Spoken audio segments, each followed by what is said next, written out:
Thank you, Mr. Speaker and members. What concerns me about this debate, I'm not surprised that we don't agree on the final vote.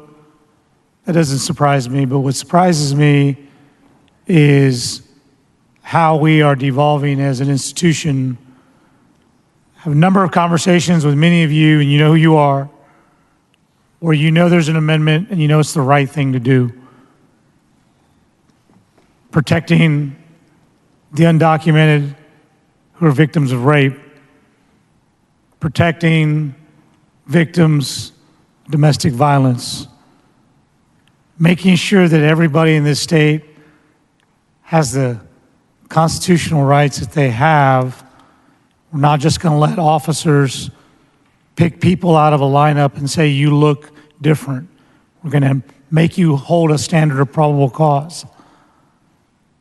Having compassion for these counties that have to absorb all of the work because we're kind of in the legislative cheap seats. We just get to write the words. We don't have to do the work.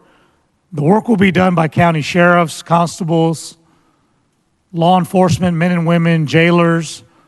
We're not giving them a dollar or a dime to expand their jail. We're not going to come in and rescue them when the Jail Standards Commission says, hey, you're out of compliance, your jail's too full.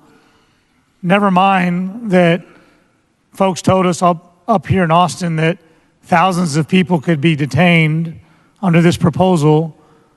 You all know it's the right thing to do. Many of you want to do it, and then you don't because you're concerned or fearful that some other office holder doesn't like it. I don't know about you. I didn't knock on all the doors in the district I represent to get elected and go through that sacrifice to come take my seat up here and go get permission from somebody else to represent the district that I was elected to represent. And that's what we're kind of doing here. And it's sad. That's not the way this House operates.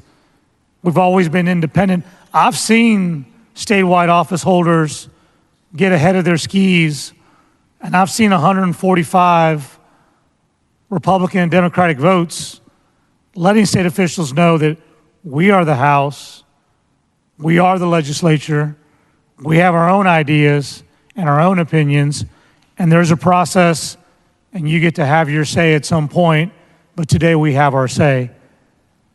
And so listen, I believe very deeply that people will treat you the way you let them. And if we continue to let ourselves be just pushed around and kicked around and too afraid to stand up for our convictions and our beliefs, we have the courage to whisper it outside the brass rail to say, you were right, or we should have done that, or why didn't we take that? What was the purpose of us conferring for 3 hours if we did nothing? If you were one of those individuals, then you need to be one of those individuals to say, let the House be the House. Let the will of this House work its will. Because I imagine that had that been the case, there would have been many of these proposals that would have been adopted because it's the right thing to do. And that didn't happen. And so I hope when you reflect and think about this vote, it's 4 o'clock in the morning, you're tired, you want to get out of here, so do I. But there are going to be some harder topics that we have to tackle. And we cannot continue to do this kind of work where we whisper and mumble under our breath that this is wrong, but then we push that green light in affirmation so as to not upset the powers that be. And that's not how this works. I ask you to think about that, reflect on that. If you're inspired, please vote no on this bill.